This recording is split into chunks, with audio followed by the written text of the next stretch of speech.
ulama kita ini secara militer kalah, ya, tapi mereka masuk pondok-pondok pesantren, gitu kan? Mereka mendidik para santri itu. Nah itulah yang menjaga. Di Jakarta dulu bukan pesantren, namanya madrasah namanya, tapi sebetulnya pondok pesantren. Hebat orang ulama-ulama kita dulu. Dari satu madrasah itu lahirlah para pejuang-pejuang. Ya, jadi bangsa kita ini alhamdulillah sampai sekarang mayoritasnya Muslim. Ya, jadi mereka secara ini ya gagal mengkristenkan Indonesia itu, memurtadkan Indonesia. Nah, ini yang kita syukuri. Kenapa? Para ulama, para santri di situ.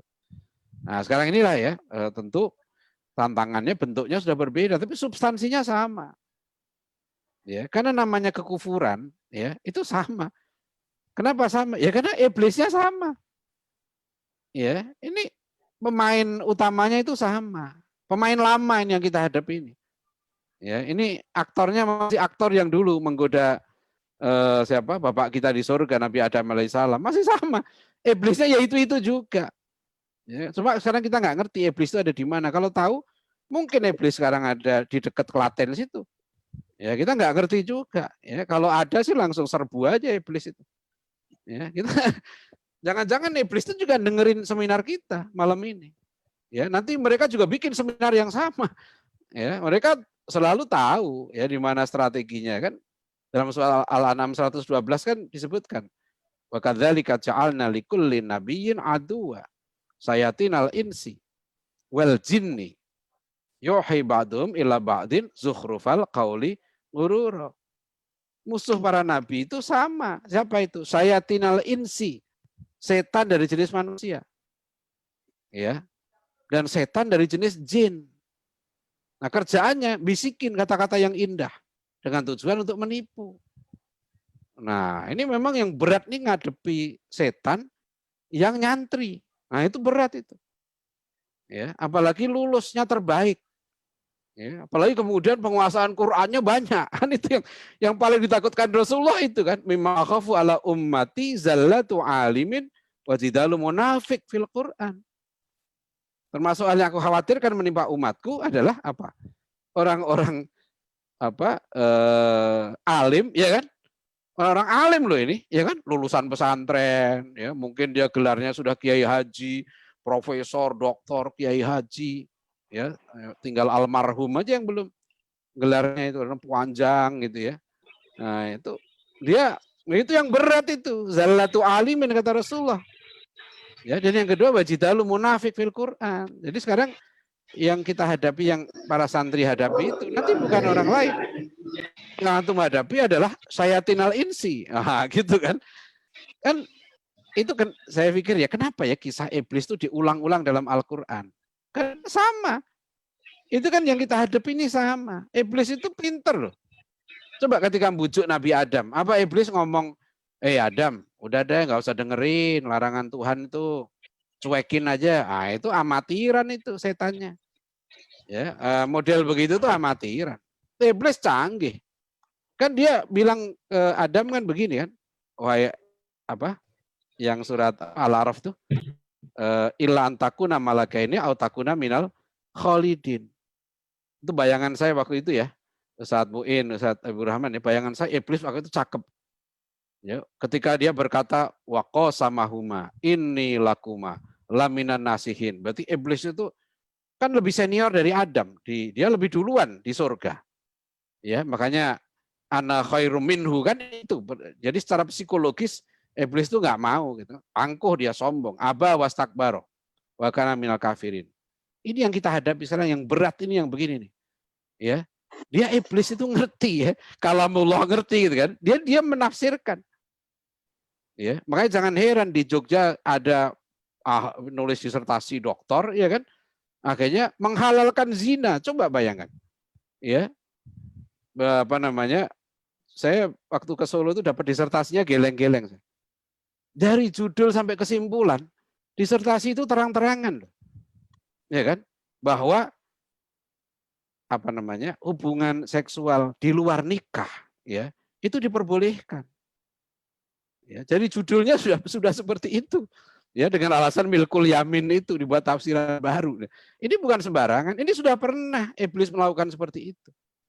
ya melakukan. Nah ini yang jihad yang berat yang harus dihadapi para santri sekarang ini adalah termasuk ini. Wajidalu munafik fil Quran ini. Orang-orang munafik yang sekarang berhujah dengan Al-Quran. Ya, ini yang berat. Ya, nah itulah makanya ya mudah-mudahan pondok-pondok pesantren para santri itu menyiapkan diri betul. Ya. Dan saya nggak suka kalau kadang-kadang begini ya, oh dulu para santri dulu ya kita berjuang jihad ya kan, setelah itu para ulama ditinggal gitu ya. Ya, jangan kita nunggu dipanggil penguasa. Ya, kita para santri ini gitu ya, ya harus datang pada penguasa, mengoreksi mereka. Ya, mengoreksi ya. Masa sekarang coba antum bayangkan ya apa namanya kurikulum kita masih sama, asal usul manusia Indonesia dari monyet, gonta ganti presiden, gonta ganti menteri pendidikan. Saya udah berkali-kali datang ke Kemendikbud. Menterinya juga tokoh Islam, direktur sejarahnya juga berjilbab. Ya. Saya udah sampaikan berkali-kali, tapi nggak bisa diubah itu. Saya tanya pada teman yang direktur di situ, kenapa sih? Kok masih dibilang, kok bangga betul gitu loh di kurikulum itu asal usul manusia Indonesia itu dari monyet. Ya, bangga betul. Aneh. Ya, nah ini tugas kita para santri itu mengubah konsep pembangunan kita. Ya, jangan diajarin lagi namanya negara maju itu negara yang income per kapitanya tinggi. Itu kan menghina betul. Ya, jangan sampai para santri itu sekarang saya tanya itu Ustaz Habib itu para santri yang hafal Quran. Contoh negara maju mana? Masih banyak tuh santri kita jawab negara maju itu adalah Amerika, Jepang, Korea gitu. Nah itu. Jadi nggak tahu bahwa negara paling maju di dunia, negara terbaik di dunia itu negara Nabi. Jadi negara Rasulullah SAW di Madinah itu adalah model negara terbaik. Jadi kalau kita mau bangun negara kita, modelnya itu model negara Madinah di masa Rasulullah. Itu negara terbaik. Disitulah ukhuwah Islamiyah ditanamkan. Ya, disitulah budaya ilmu ditegakkan. Disitulah semangat ya benci minuman keras ada. Jadi betul-betul itu memenuhi kriteria negara yang tinggi. Ya. Nah ini yang jadi semangat ya. Jangan sampai ya itu jadi para santri jangan sampai pikirannya dirusak. Ya. Saya baru merenungkan ya, mengapa ya dalam Al-Quran itu kisah Nabi yang paling banyak diceritakan itu Nabi Musa. Ya, dan Nabi Musa itu harus berhadapan dengan kaumnya sendiri yang begitu degil, begitu tengil, raja ngeyel. Ya kan? Surat Al-Baqarah itu kan tentang kengeyelan orang Yahudi. Tengilnya orang Yahudi yang disuruh nyembelih sapi aja rumitnya bukan main. Wa idh qala Musa liqaumihi ya innallaha ya'murukum an tadbahu baqarah. Mereka jawab qalu atattakhiduna huzwa. Itu kan apa ya? Ya ngeyelan lah gitu ya sampai Nabi Musa itu diuji dengan kaum. Dan sekarang ini yang kita hadapi. Ada seorang profesor Amerika namanya Profesor Kevin McDonald. Ya, bukunya menghebohkan Amerika. Dia nulis buku judulnya The Culture of Critic. Dan dalam buku itu Profesor Kevin ini mengatakan ya hampir seluruh gerakan intelektual abad 20 itu didirikan dan dipimpin oleh orang-orang Yahudi. Dan gerakan intelektual itu telah menghancurkan ya rasa percaya diri bangsa Barat. Ya, have destroyed the confidence of Western men, kata Profesor Kevin. Jadi dan itu yang sekarang tadi saya ceritakan. Orang Yahudi di Amerika itu cuma 2%. Tapi lihat setiap presiden Amerika terpilih, dia selalu ritualnya sama. Mau Donald Trump, mau Joe Biden, itu mengulang-ulang tentang bahwa kita akan melanjutkan dukungan militer. Ini sekitar 300 triliun ya akan diturunkan bantuan militer ke Israel. Orang-orang senang Joe Biden menang segala macam. Iya memang ya tentu memang lebih bagus dari ya Donald Trump ya. Tapi begitu pidato Kamala Harrisnya langsung ngomong bahwa komitmen pada Yahudi itu dilanjutkan. Ya sampai disebut angkanya, berapa akan dikucurkan bantuan militernya. Dan hanya 2%, bangsa Yahudi di Amerika itu hanya 2%. Tapi bisa mengubah persepsi bangsa Amerika. Sehingga Amerika kalau nggak salah menjadi negara ke-22 yang melegalkan perkawinan sesama jenis. Nah ini yang kita hadapi. Jadi makanya saya berharap ya pondok-pondok pesantren kita ya itu betul-betul dipersiapkan ya santri-santrinya menjadi pejuang ya menjadi mujahid ya mujahid apa namanya baik ya bi amwalikum wa anfusikum wa alsinatikum. Nah, saya kira begitu saja yang bisa saya sampaikan. Mudah-mudahan ada manfaatnya. Mohon maaf kalau ada kekurangan dan khilafan. Billahi taufik wal hidayah. Wassalamualaikum warahmatullahi wabarakatuh. Waalaikumsalam warahmatullahi wabarakatuh. Insyaallah jazakumullah khair ya untuk Ustadz Dr. Adi Husaini. Dan benar banget apa yang beliau sampaikan ya teman-teman ya. Dan saya sendiri secara pribadi juga kayak ini benar-benar nih bagaimana kemudian kita bisa menjadi manusia yang benar-benar luar biasa seperti yang tadi disampaikan oleh beliau. Dan pada kesempatan malam hari ini kita juga ada pembina luar biasa juga yang alhamdulillah sudah bergabung bersama kita. Yang alhamdulillah nanti akan juga memberikan materinya yang tentunya juga materi luar biasa pada kesempatan malam hari ini, yaitu ada Ustadz Habibur Rahman El-Sirazi, dan beliau juga akan menyampaikan tentang kepahlawanan santri di dunia literasi, ya, teman-teman. Bagaimana nih kemudian kepahlawanan santri di dunia literasi? Ya, maka akan disampaikan beliau. Cuma sebelum itu saya ingin mengenalkan beliau. Nama beliau adalah Haji Habibur Rahman El-Sirazi, LCPD. Dia lahir di Semarang, Jawa Tengah. Alhamdulillah, nggak jauh dari tempat saya. Saya di Solo, Jawa Tengah. Lahir pada 30 September 1976. Beliau adalah seorang novelis Indonesia. Selain novelis, beliau adalah sarjana Universitas Al-Azhar Kairo, Mesir. Dan beliau ini juga dikenal sebagai sutradara, dai, penyair, sastrawan, pimpinan pesantren, dan penceramah. Dan saya adalah orang yang juga ngefans banget sama karya-karyanya Ustadz Habibur Rahman, atau mungkin biasa kita panggil Kang Abi ya. Duh, ada deg-degan banget hari ini bisa bertatap langsung via online sebagai moderator, dan langsung saja kepada beliau, Ustadz Habibur Rahman El-Sirazi, kami persilahkan. Tafadhol masykuran Ustadz. Assalamualaikum warahmatullahi wabarakatuh. Waalaikumsalam warahmatullahi wabarakatuh. Innal hamdalillah nahmaduhu wa nasta'inuhu wa nastahdihi wa nastaghfiruh wa na'udzu billahi ta'ala min syururi anfusina wa min sayyiati a'malina. May yahdihillahu fala mudhillalah wa may yudlil fala hadiyalah.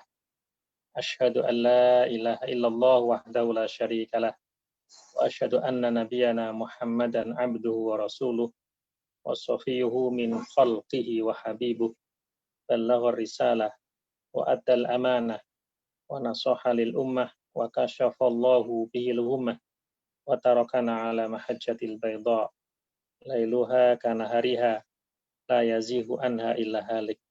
Allahumma salli wa sallim wa barik ala hadan nabiyil karim wa ala alihi wa ashabihi wa man saru ala nahjihi ila yaumiddin. Amma ba'd. Yang saya muliakan, yang saya ta'zimi, Ustadz Dr. Adian Husaini, juga Ustadz Dr. Mu'in, dan juga para asatidz semuanya, serta teman-teman semuanya, peserta webinar Santri Fest pada malam hari ini, yang semoga semuanya dirahmati oleh Allah Subhanahu wa Ta'ala. Marilah kita bersyukur kepada Allah Subhanahu wa Ta'ala atas segala nikmat, rahmat, taufik, dan inayah yang terus dilimpahkan kepada kita semuanya. Bahagia sekali pada malam hari ini kita masih dalam suasana memperingati Maulidur Rasul Shallallahu Alaihi Wasallam, juga memperingati Hari Santri, juga sekaligus memperingati Hari Pahlawan. Saya diminta oleh panitia untuk berbincang tentang kepahlawanan santri di dunia literasi. Pak Taufik Ismail pernah menyusun buku ya, tentang sastrawan yang ada di Nusantara ini. Judulnya Dari Al-Fansuri sampai Handayani. Ini beliau meneropong ya, sastrawan-sastrawan dari zaman apa itu Al-Fansuri ya, sampai kira-kira tahun 9 hampir 2000-an lah ada apa itu seorang apa itu anak muda yang tulis cerpen yang bagus namanya Handayani gitu. Saat itu saya belum nulis Satya Cinta ya, sehingga nggak masuk di situ. Yang ingin saya sampaikan adalah memang kalau kita bicara tentang literasi, tentang dunia tulis menulis, tentang dunia karya di tanah air kita ini, di dunia Melayu, ya Kepulauan Nusantara ini, ya kita nggak akan bisa melepaskan dari santri.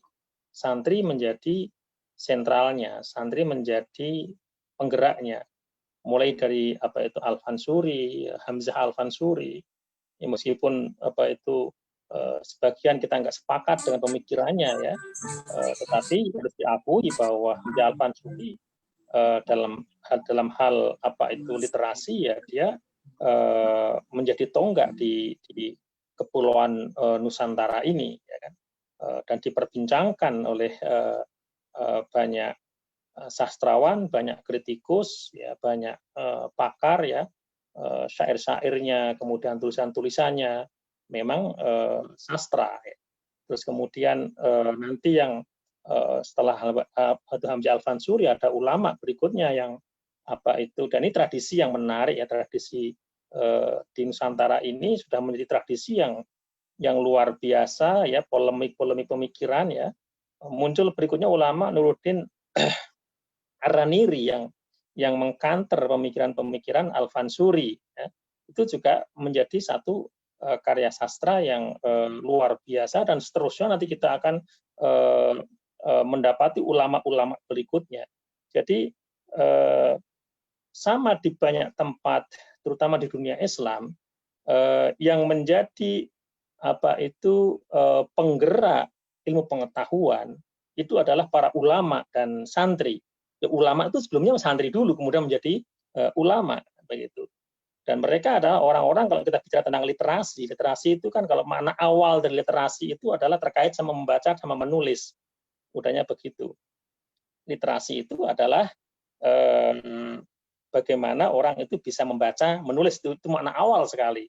Maka kalau dalam bahasa Arabnya kan mahwil ummiyah, memberantas apa itu buta huruf, itulah literasi. Yang kemudian nanti kalau makna lebih luasnya lagi kan sekarang ini literasi bisa kemana-mana, bisa literasi media sosial, bisa literasi nanti kalau hal baru apa itu. Tapi makna awalnya terkait sama membaca dan menulis. Kembali santri dan para ulama itu menjadi penggeraknya di mana saja, tidak hanya di Nusantara ini, di mana saja selalu ulama yang menjadi penggeraknya, santri yang menjadi penggeraknya.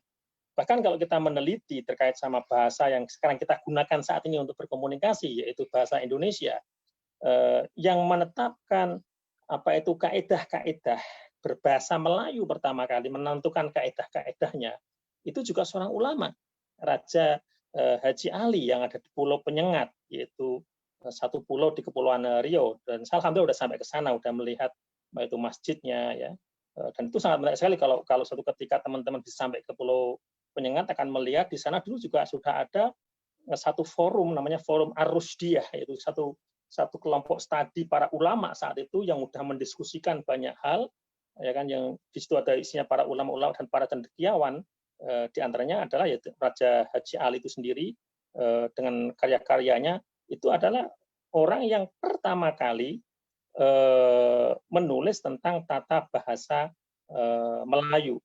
Artinya ingin kita ambil satu maklumat penting bahwa dulu ulama kita itu sangat-sangat besar perhatiannya kepada sastra, kepada bahasa. Istilahnya ulama kita itu dalam hal ngerumat bahasa, merawat bahasa itu luar biasa. Ulama kita itu pionir-pionir dalam hal apa itu berbahasa. Maka mereka adalah para pakar-pakar bahasa yang apa itu punya malakah, punya satu keahlian yang sudah mendarah daging yang terkait sama bahasa. Itu ulama-ulama kita. Baik ulama kita yang ada di Arab ya, seperti Imam Ghazali dan seterusnya, maupun ulama-ulama kita yang ada di kepulauan Nusantara ini, yang dulu disebut dengan apa itu tanah Melayu, ataupun kalau di Kairo itu dikenal sebagai apa itu dari Jawi, Jawa kan begitu. Jawa itu maknanya bukan Jawa saja sini, termasuk Sumatera, kemudian apa itu Malaysia, Pahang, bahkan apa itu Patani. Itu kalau di Kairo dulu di Mesir itu ada ruwak Al-Jawi, itu maksudnya adalah orang yang dari Asia Tenggara ya. Nah, mereka tuh sangat pakar, termasuk dalam bahasa Melayu mereka yang ngopeni luar biasa. Dan nanti ya kan menjelang kita kemerdekaan, karena mungkin ya kita apa itu tadi yang disampaikan oleh Ustaz Adin Husaini, para ulama itu berada di garis depan dalam hal pertempuran, itu agak sedikit kita itu apa itu sedikit lepas dalam ngopeni bahasa Indonesia ini, sehingga nanti mulai tahun 50-an, tahun 60-an itu yang ngopeni bahasa itu, mohon maaf, itu adalah teman-teman dari agama sebelah ya begitu. Maka kemudian muncullah Kompas dan sebagainya. Kalau kita lihat ya pakar-pakar bahasanya banyak dari mereka. Ya, ini satu hal yang mesti kita balikkan lagi. Kita harus punya perhatian kembali, karena ini adalah warisan ulama kita. Bahasa Melayu itu bahasa ulama kita.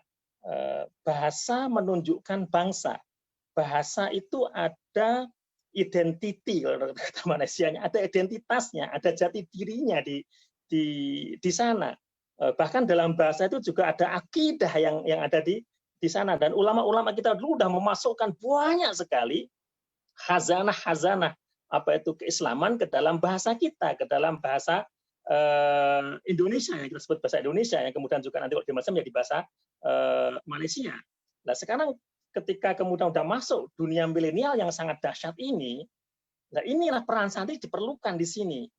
Santri jangan hanya sekedar ikut-ikutan aja, gitu kan. Santri harus kreatif juga menciptakan bahasa, karena bahasa yang kemudian ditetapkan nanti oleh, kita kan punya badan bahasa ya, beberapa kali saya juga diundang di badan bahasa ya. Itu mereka juga punya tim yang akan rapat dan seterusnya untuk menambah kosakata dalam perbendaharaan bahasa kita. Lah kosakata itu dari mana datangnya? Kosakata itu datanya dari komunikasi yang sering kita lakukan. Maka muncul hal-hal apa itu baru lah, yang hal baru yang di kalangan milenial ini, di kalangan sekarang itu masuk bukan milenial lagi, sudah generasi Z ini juga nanti akan mempengaruhi bahasa, Lah di sini santri harus punya peran kembali seperti para ulama-ulama kita dahulu yang ngopeni bahasa yang itu sangat terkait erat dengan literasi. Supaya apa? Supaya apa itu budaya kita, jati diri kita itu tidak hilang, ya, tidak hilang. Karena bahasa itu sebuah kesepakatan tuh ya yang biasa kita apa itu kita ucapkan, kita gunakan. Ya kan? Maka sekarang santri tidak boleh lagi meremehkan semua bidang ilmu yang ada. Ya kan? Kadang-kadang misalnya, oh yang paling penting ini ilmu fikih. Iya, fikih itu penting. Yang paling penting ilmu tafsir. Ya Pak, tafsir itu penting. Tapi jangan mengira bahwa bahasa Indonesia itu tidak penting. Bahasa Indonesia itu juga penting, karena bahasa Indonesia digunakan untuk komunikasi kita bersama. Buktinya penting kenapa? Pentingnya mudah aja. Kenapa bahasa Indonesia itu penting? Buktinya adalah ulama-ulama kita dulu, para muassis yang meletakkan dasar-dasar bahasa Indonesia adalah para ulama-ulama kita. Yang memasukkan kosakata ke dalam bahasa Indonesia adalah ulama-ulama kita. Kita masih menggunakan musyawarah dan lain sebagainya. Tetapi mungkin pertanyaan kita, sekarang kita sebagai santri yang ada di modern ini, apa yang sudah kita lakukan? Apa yang sudah kita lakukan untuk masukkan kosakata ke dalam apa itu bahasa kita? Mungkin saya juga belum banyak, paling tidak teman-teman apa itu misalnya membaca fenomena, pernah membaca fenomena ayat cinta misalnya, paling tidak kata-kata ta'aruf, itu menjadi sangat-sangat fenomenal, ya kan? Itu pasca ayat-ayat cinta meledak. Ya kan? Dan ada banyak kosakata yang lain yang mesti kita masukkan dalam perbendaraan bahasa komunikasi kita sehari-hari. Baik, sekarang sedikit saya akan kembali ke ulama-ulama kita dahulu, santri-santri kita dahulu. Kalau kita membaca sejarah founding fathers, negara kita tercinta Republik Indonesia, itu boleh dikatakan hampir, nggak semua ya, tapi hampir sebagian besar mereka itu memang benar kata Ustaz Adian adalah para santri, dan mereka yang darahnya adalah punya darah mengakar darah keulamaan. Bung Hatta itu kalau kita naik ke atas dia putra seorang syekh. Kiai Agus Salim juga sama. Kemudian para penggerak-penggerak yang lain itu adalah para santri. Kalau kita kemudian melihat secara sanad misalnya, ya kan, hampir semua penggerak-penggerak kemerdekaan ini adalah murid-muridnya para ulama. Raden Ajeng Kartini itu muridnya Kiai Soleh Darat. Kiai Soleh Darat juga punya dua orang santri yang sempat nyantri di Semarang saat itu. Ya. Yang pertama adalah Hasyim Asy'ari, yang kedua adalah Muhammad Darwis, yang kemudian dikenal dengan Ahmad Dahlan. Jadi Kiai Hasyim Asy'ari dan Kiai Ahmad Dahlan adalah dulunya adalah dua orang santri, satu guru di Semarang, yaitu murid Kiai Soleh Darat, yang kemudian mereka berdua pergi ke Mekah. Di Mekah juga mereka punya guru yang sama juga, banyak memiliki persamaan guru. Ya, di antara guru keduanya adalah misalnya adalah Syekh Khotib Al-Minang Kabawi. Syekh Khotib itu juga punya banyak murid selain dua tokoh ini, yaitu Kiai Hasyim Asy'ari dan Kiai Ahmad Dahlan. Ada Syekh Jamil Jambek, ada Syekh Haji Abdul Karim Amrullah, itu bapaknya Buya Hamka, dan lain sebagainya, yang mereka semua nanti adalah para penggerak kemerdekaan, ya kan?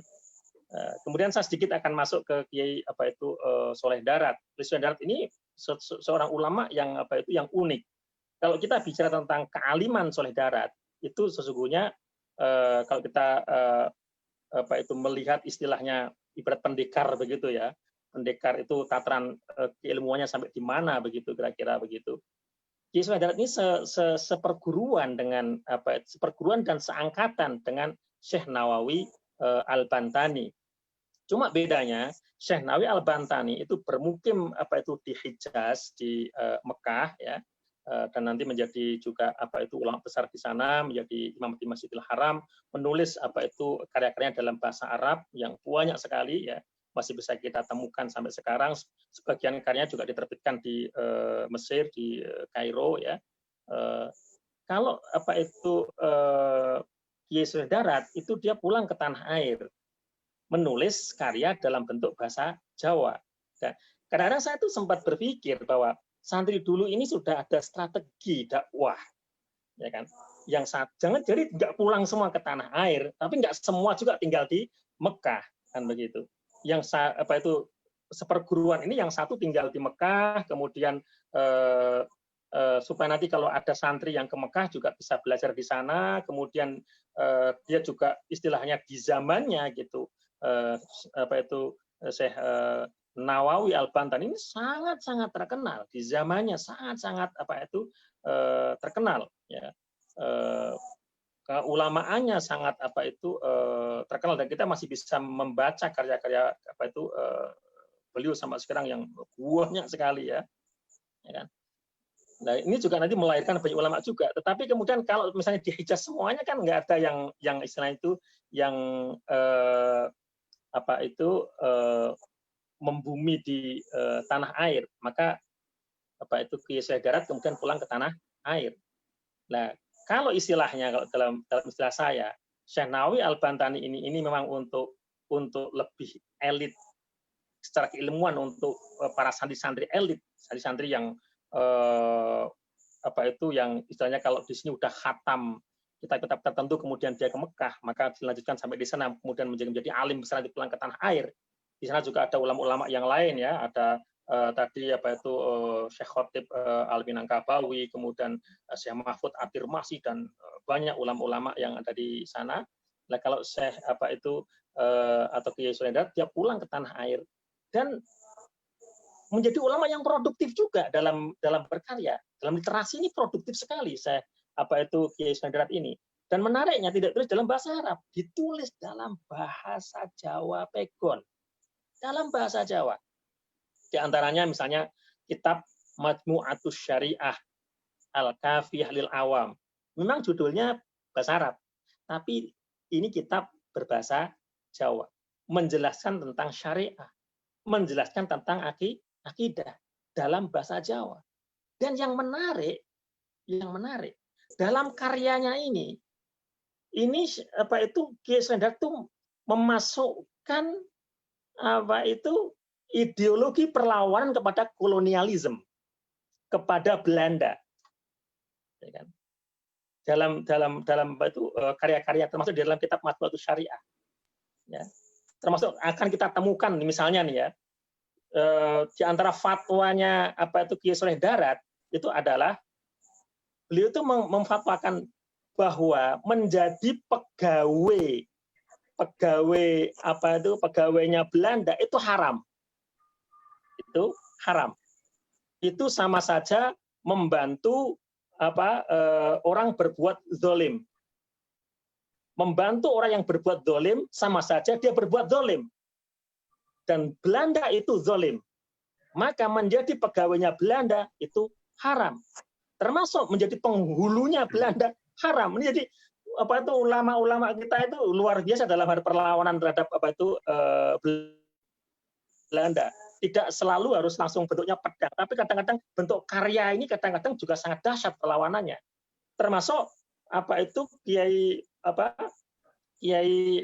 Sulaiman ini juga yang memfatwakan nggak boleh pakai dasi, nggak boleh pakai jas, nggak boleh pakai apa itu celana. Alasannya apa? Tasyabuh bil kufar. Tasyabuh dengan Belanda zaman itu. Tujuannya supaya nggak kayak orang Belanda. Ini apa itu gurunya apa itu Hadratus Syekh Hasyim Asy'ari dan gurunya Kiai Haji Ahmad Dahlan. Dalam bahasa Jawa kemudian juga di antara karyanya lagi ada Al-Munjiat ya, dipetik saking Ihya Ulumuddin. Kemudian ada terjemah kitab Al-Hikam. Kemudian ada kitab Lataifut Thaharah.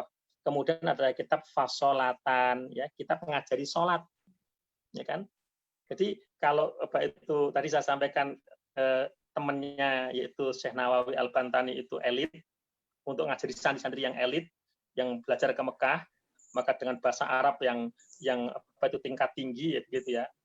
Kalau apa itu dia masuk ke masyarakat, bikin fasolatan, ngajari orang sholat dalam bahasa Jawa. Kemudian ada Jauharul Atqiya, judulnya bahasa Arab, Jauharul Atqiya, ya, permata orang-orang yang bertakwa. Intinya ya mengajak untuk dekat dengan Allah Subhanahu wa Ta'ala.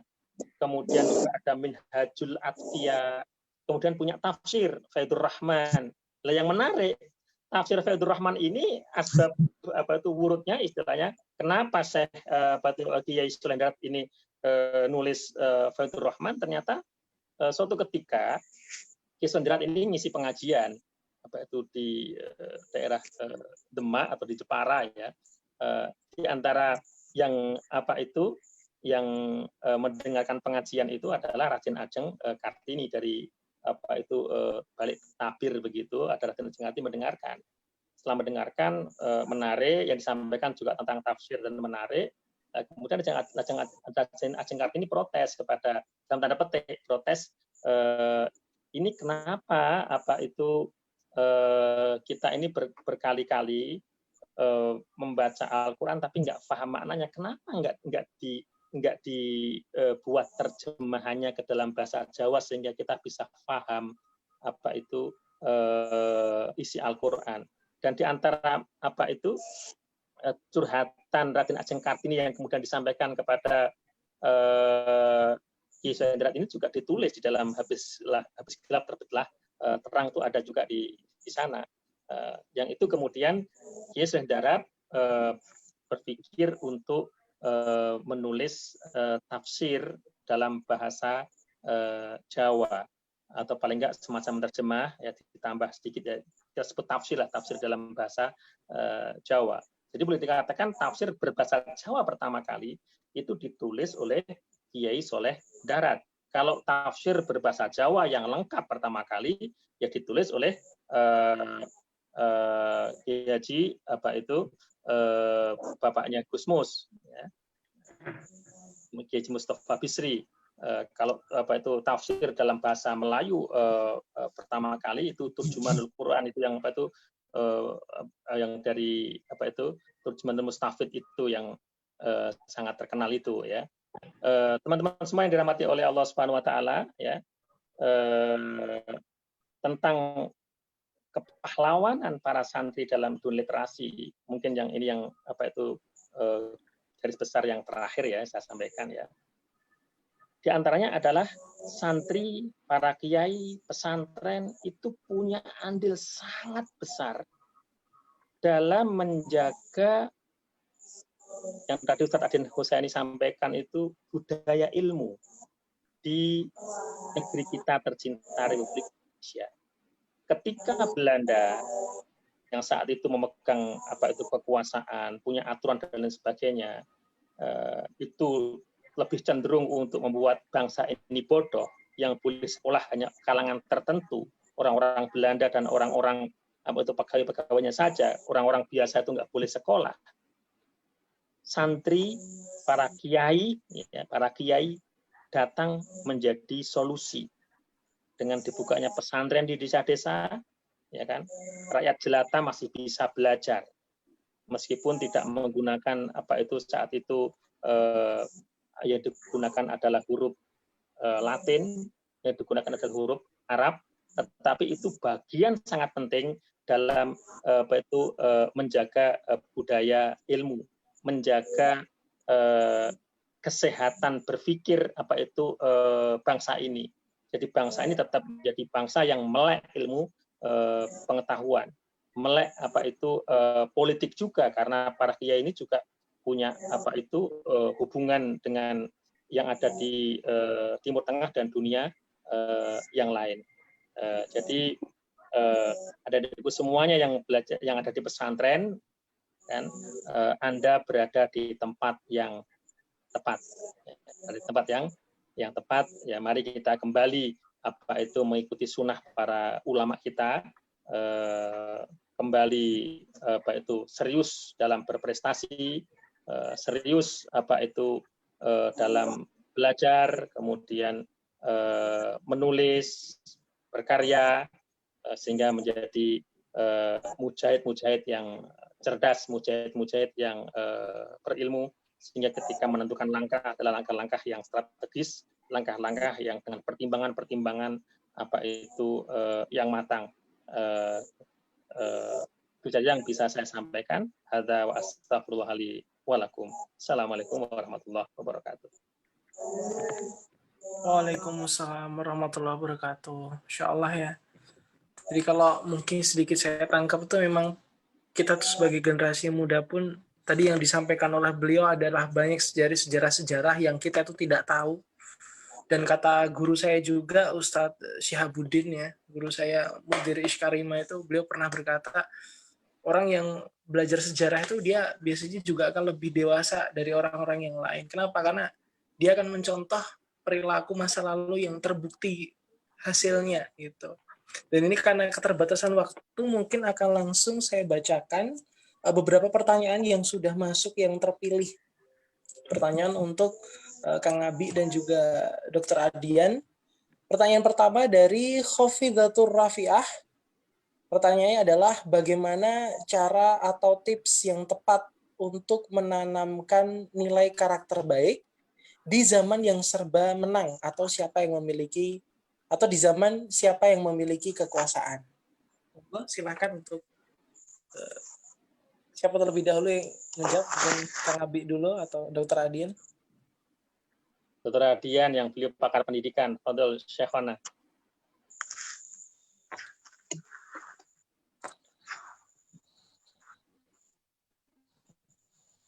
Ya, sebenarnya pengalaman kita ratusan tahun baca orang kafir itu, dan apa namanya,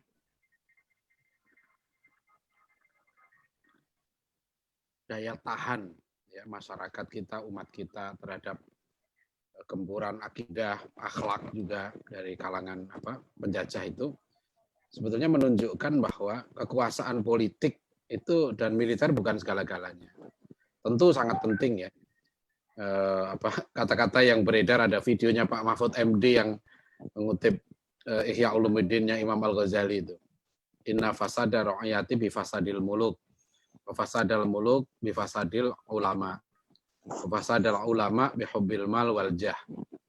Ya, rakyat rusak karena penguasa rusak. Penguasa rusak karena ulama rusak. Tapi ulama rusak karena cinta dunia dan cinta kedudukan. Ya, cinta harta dan cinta kedudukan. Maka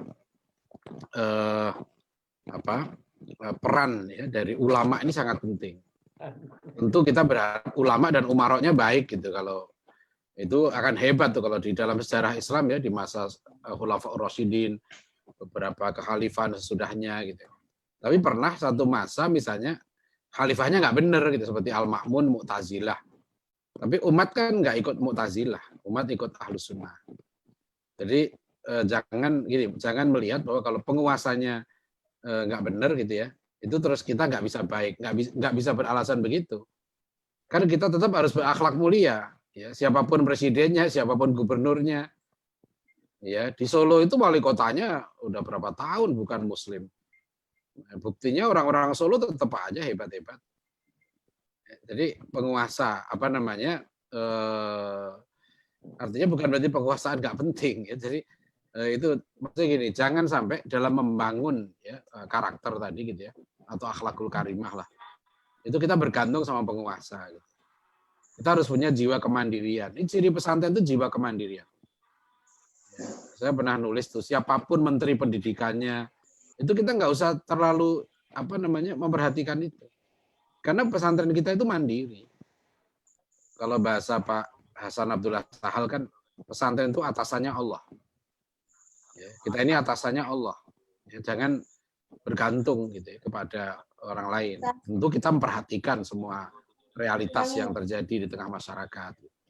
Jadi caranya sama. Kalau namanya menanamkan akhlak ya, metode Rasulullah itu ya, pertama akhlak itu memang harus dicontohkan. Nah, itu pertama. Yang kedua, akhlak itu dibiasakan. Nah, ketiga, akhlak itu dimotivasikan. Nah, keempat, akhlak itu harus ada disiplin penegakan aturan. Nah, kelima, dalam melaksanakan akhlak itu harus didoakan. Nah, itu yang penting. Jadi kalau kita mau tertanam akhlakul karimah, ya, karena Rasulullah mengingatkan itu ya. Bu'itsuli utami mamakarimal akhlak, juga sabda beliau, akmalul mu'minina imanan ahsanuhum khuluqa. Itu kan beliau mencontohkan langsung ya, bagaimana kalau orang jujur ya beliau paling jujur, ya kan. Orang nggak hasad ya beliau orang yang paling tidak hasad. Jadi betul-betul ada contoh. Ya, yang kedua, dibiasakan. Ya, makanya kan ibadah yang rutin meskipun sedikit lebih baik daripada yang banyak tapi insidental gitu ya sifatnya itu. Kemudian yang ketiga itu harus dimotivasikan, terus menerus diberi motivasi, karena menerapkan akhlak ini tidak mudah, godaannya banyak. Ya, kemudian yang keempat tadi ditegakkan aturan. Ya. Jangan yang taat dengan yang tidak taat disamakan, nanti akan rusak itu tatanan itu. Nah, kelima ini yang orang kafir nggak punya ya. Dalam pendidikan karakter itu doa. Ya, jadi doa orang tua, ya, doa guru itu sangat berperan. Itu saja. Jadi kalau mau menanamkan akhlak itu nggak bergantung sama memang di beberapa negara ya penguasa itu penting, seperti di Singapura peran Lee Kuan Yew sangat penting dalam membangun karakter bangsa Singapura. Di Cina juga begitu, ya di Korea semangat untuk menjadi yang terbaik itu ditanamkan betul mereka. Nah, itu aja Allah alam bisawab. Ya, terima kasih. Insyaallah. Kang Abi mungkin mau menjawab juga atau Dr. Muin mungkin? Saya nambah satu aja. Amalkan yang Monggo. disampaikan oleh Dr. Adian Husaini selesai. Masya Allah. Masya Allah. Dr. Muin, Ustaz Muin mungkin ingin menambahkan? Ya. Mic-nya belum dihidupkan Ustaz Afwan.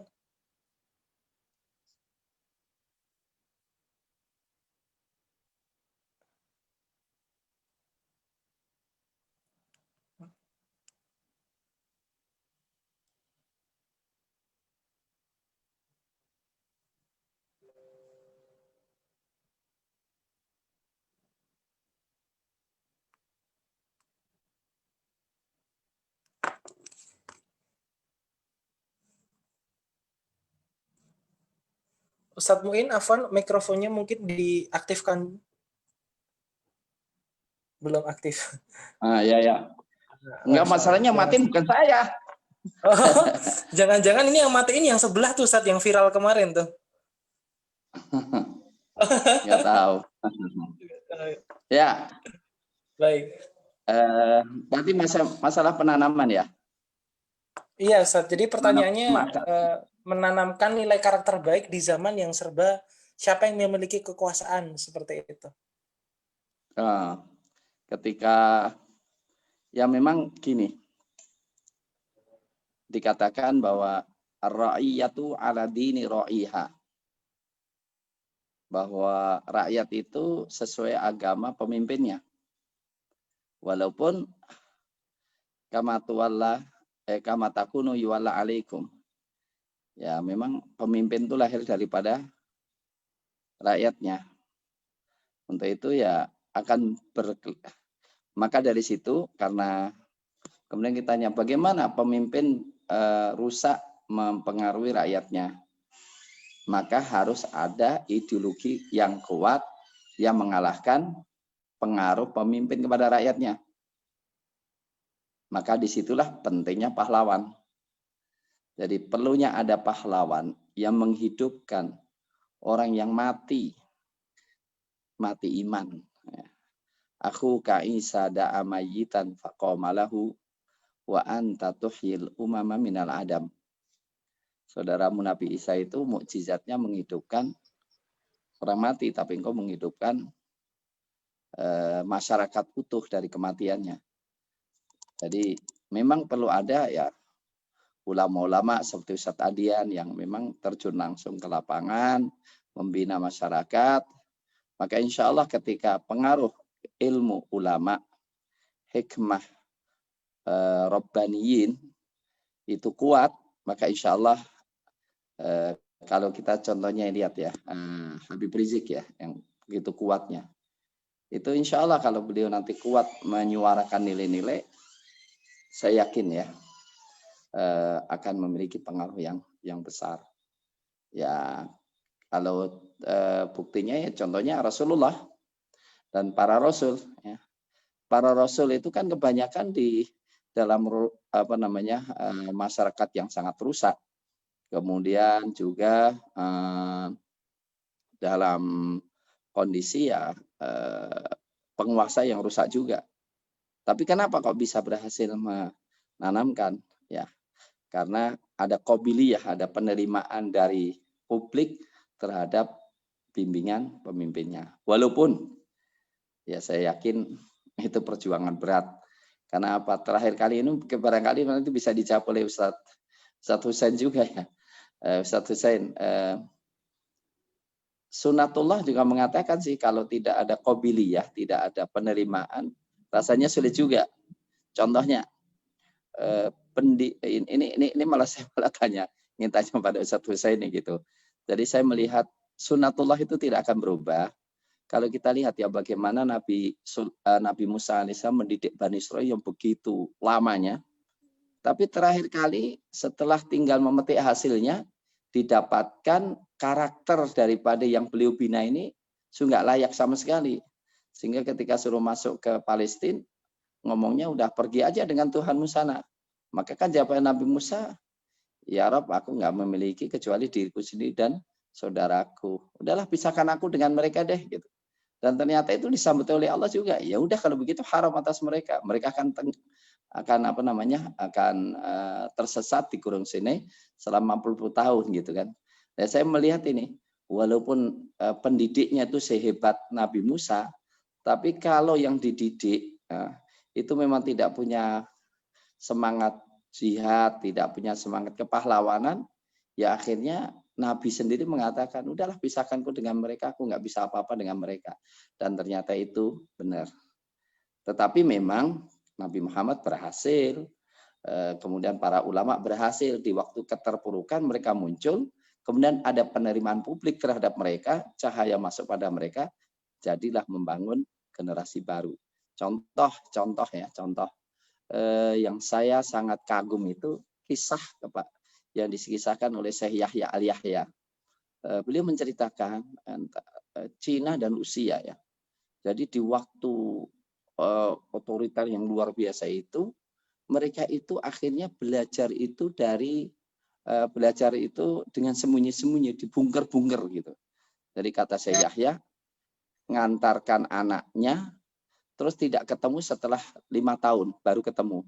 Mereka belajar di bawah bunker-bunker. Tapi kata Syekh Yahya Al-Yahya ini ulama besar di Medina mengatakan, tetapi saya belajar bahasa Arab dari mereka. Artinya sebagian saya belajar bahasa dari mereka. Jadi hebatnya luar biasa. Ya ini mungkin barangkali perlu dijawab juga sama Ustaz Adian Husain ini ya. Benar nggak itu? Terus bagaimana? Artinya gini loh, Indonesia kira-kira apakah yang sudah seperti Bani Israil atau insya Allah ada yang mau menerima Qobiliyah sehingga cahayanya Ustadz Adian Husain ini insya Allah bisa terpancarkan kepada semua yang berafiliasi atau dibina oleh Dewan Dakwah. Terima kasih begitu. Barakallahu fiik. Enggak, Dokter Adian mungkin ingin menanggapi yang Ustadz Muin sampaikan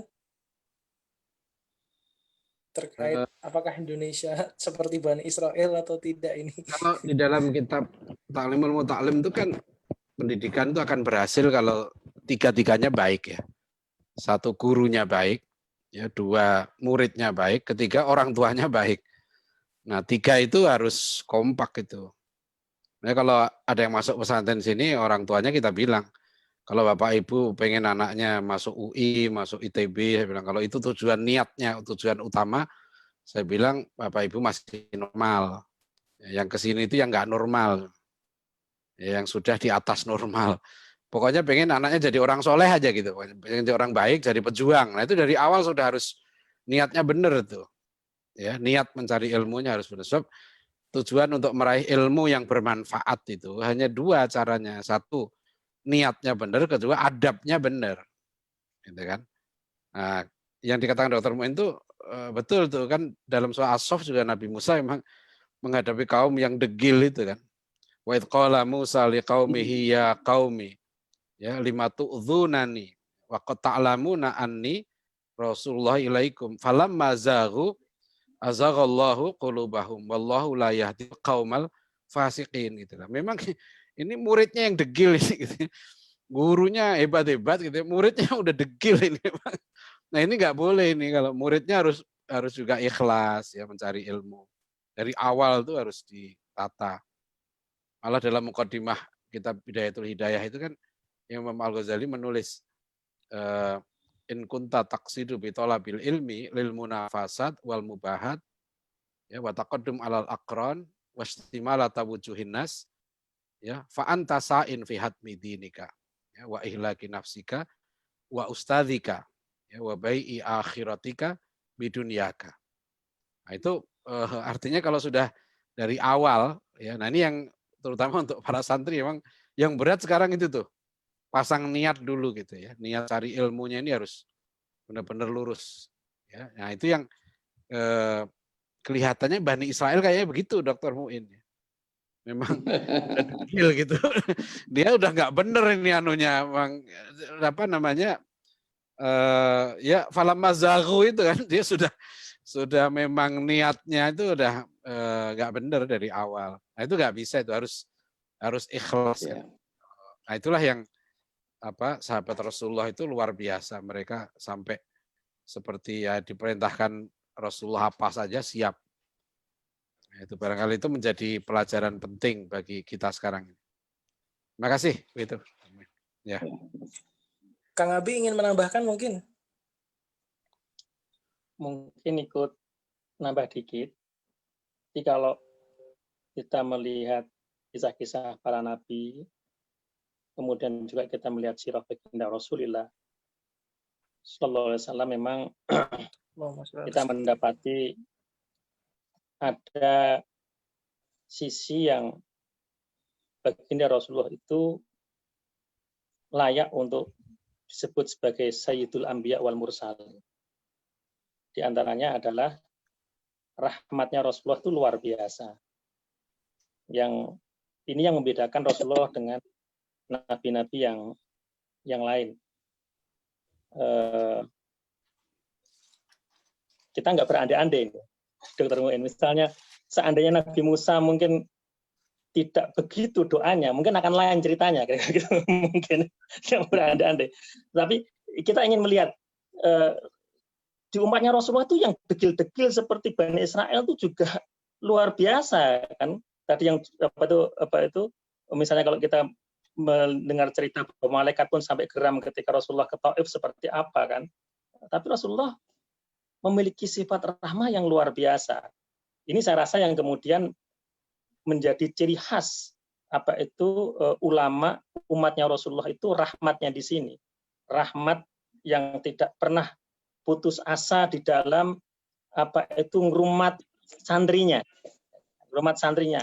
Terutama kalau kita lihat apa itu para ulama-ulama kita ya yang di apa itu Jawa ini, di Melayu ini, kita mendengar cerita banyak sekali bagaimana para ulama itu menemukan murid yang nuakalnya luar biasa, tetapi sifat rahmatnya Rasulullah ini ditiru, bagaimana tetap diopeni dan akhirnya juga bisa menjadi apa itu orang-orang yang berhasil ya.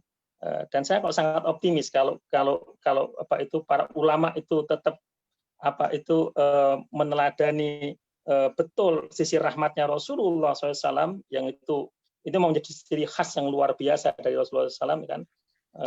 Wa ma arsalnaka illa rahmatan lil alamin. Insya Allah Indonesia apa itu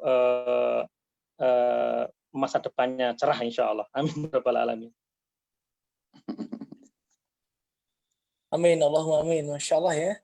Wah, ini jawabannya sangat memuaskan sekali. Dan untuk penanya Khofi Dr. Rofiah, terima kasih atas pertanyaannya. Dan ini ada pertanyaan kedua sangat menarik juga, Ustadz. Ustadz, mengapa pada akhirnya harus golongan nasionalis yang muncul ke permukaan pada saat penentuan pemimpin negeri ini? Padahal begitu banyak tokoh ulama yang berperan di dalam perjuangan merebut kemerdekaan. Monggo, ini mungkin Ustadz Muin atau Dr. Adian dulu atau Kang Abi dulu. Saya dulu deh ya. Nah, ya. nanti biar dikoreksi sama yang sepuh-sepuh.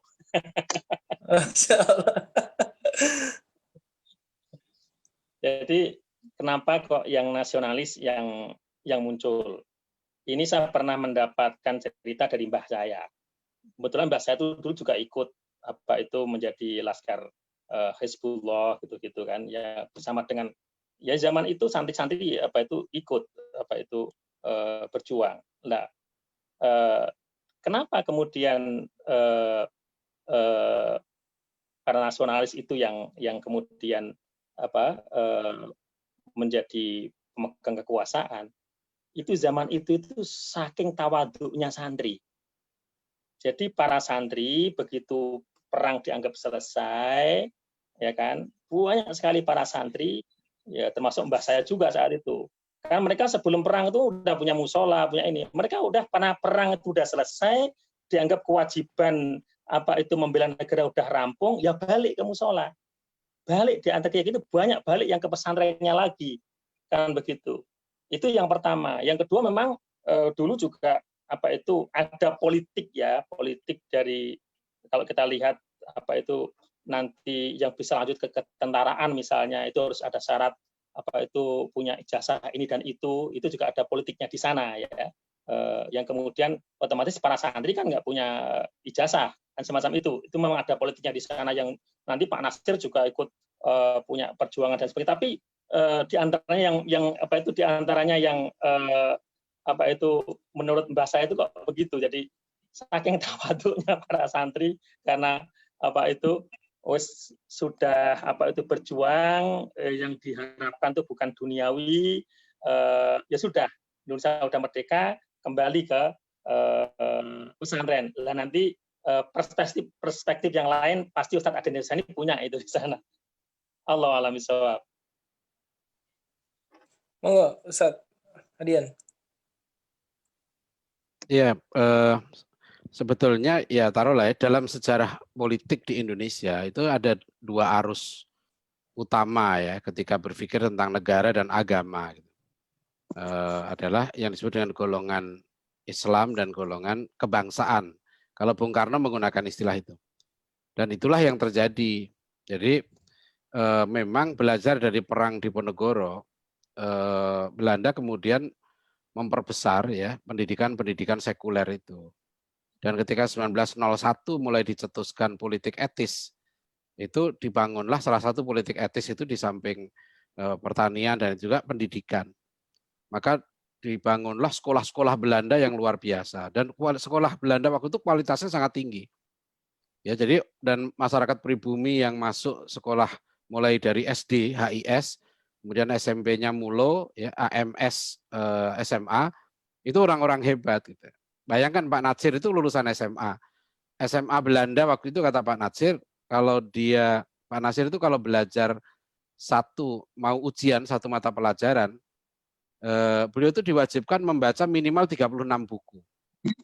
Ya, kalau kata Pak Taufik Ismail itu yang sastra ya, itu anak SMA waktu itu di zaman Belanda harus membaca minimal 20 karya sastra internasional. Jadi memang waktu itu kualitas pendidikan Belanda itu sangat tinggi. Nah itulah yang kemudian nanti mereka berhasil ya melahirkan intelektual-intelektual ya yang nanti sudah siap mengatur negara. Dan Belanda waktu itu sudah punya perguruan tinggi ya, sudah punya Rechtshogeschool, sekolah hukum. Ya, kemudian sudah punya sekolah kedokteran. Sudah punya Technische Hogeschool yang di Bandung, ITB gitu. Jadi Belanda sudah menyiapkan ya teknisi-teknis birokrat-birokrat untuk memegang pemerintahan dan semua bidang kehidupan. Dan ternyata nanti betul, itu kan 1901 mulai politik etis ya. Ketika 1945 di BPUPK, dari 62 anggota BPUPK yang merumuskan dasar negara, itu yang berideologi Islam, maksudnya yang menginginkan negara diatur dengan Islam, itu hanya sekitar 25%.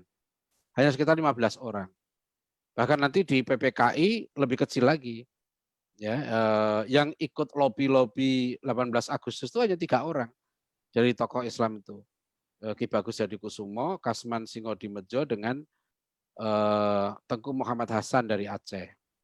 Nah, jadi memang perimbangan. Nah, sehingga disitulah seru kita ikuti. Nah, hebatnya kemudian Bung Karno tahu cara menyusun itu, yaitu dibentuklah Panitia 9. Yang dibentuk oleh Bung Karno Panitia 9 itu kan sebenarnya menyimpang dari kebijakan resminya BPUPK. Itu pertemuan nggak resmi di rumah Bung Karno itu, ya, yaitu 4 tokoh Islam, yang beliau sebut 4 tokoh kebangsaan dan 1 Kristen. Nah, ketika Piagam Jakarta dirumuskan, kata Bung Karno kan, inilah hasil kompromi maksimal ya yang bisa diraih antara golongan Islam dan golongan kebangsaan. Jadi sampai sekarang sebetulnya arusnya 2 itu. Kalau Pak Natsir ya pidato tahun 57 di Konstituante ya mengatakan ya pilihan kita cuma dua, ya kata Pak Natsir sebagai bangsa ini. Ikut jalan agama gitu ya, atau ikut jalan sekuler yang beliau sebut sebagai ladiniah itu. Nah itu sebetulnya arusnya seperti itu. Nah sekarang kita gitu ya, di dalam politik sekarang politik Islam babak belur kalau sekarang ini. Tapi dalam pendidikan dan dalam kultur kita naik. Kultur di kampus, kultur di masyarakat tentang agama kita meningkat. Ya, kita ini sekarang meningkat. Ya, dulu orang pakai jilbab susah apalagi di TNI, di Polri. Pengajian-pengajian Pak Salim Said itu pernah cerita, dulu kalau ada perwira TNI naruh sajadah saja di kursinya itu udah bermasalah. Ya, jadi nah itu yang dikatakan Pak Natsir dulu tahun 67. Ya, beliau mengambil strategi bagaimana dakwah di kampus, dakwah di masjid-masjid, ya, pembangunan masjid besar-besaran dan di masyarakat itu. Nah, itu apa namanya? Nah, sekarang bagaimana mengaktualkan ya, potensi keberagaman umat ini menjadi kekuatan politik. Nah, ini yang sekarang belum ketemu nih anunya, ya. Adalah catatan saya tentang itu. Tentang mengapa kekuatan akulturasi ya, keberhasilan dakwah di bidang pendidikan ini sekarang luar biasa. Orang-orang kota sekarang ini banyak sekali yang bangga anaknya itu jadi nyantri. Itu nggak pernah terjadi sebelumnya dulu. Ya, tadi saya ketemu seorang tokoh yang punya sekolah Islam gitu ya. Saya tanya, sekolah antum SMP masuk berapa? Dulu saya dengar 135 juta. Terus tokoh ini bilang, udah naik Ustadz sekarang, uang masuk SMP sekarang 150 juta. Terus bulanannya berapa? Saya tanya, 8 juta. Itu udah hampir sama dengan Ibnu Abbas itu. Ya, Pak Dr. Muin ya gitu ya. Itu SMP saja, SMP Islam gitu. Masa udah ada yang 150 juta. Ya, dan dulu kata sang tokoh ini, dulu Ustadz uang masuk saya itu 175 juta SMP itu. Tapi ada yang kurang tinggi, ada yang permintaan minta 150 juta gitu. Karena jatah dari perusahaan dia untuk uang masuk sekolah anaknya 150 juta gitu. Ada yang begitu orang Islam tuh ya. Jadi itu sekarang rame. Nah, ini yang sekarang saya banyak berkunjung ke sekolah-sekolah Islam, ke pondok-pondok pesantren itu. Salah satu yang menjadi catatan kita adalah memang ruhul jihad tadi itu. Ya, itu harus ditanamkan betul sejak di pesantren.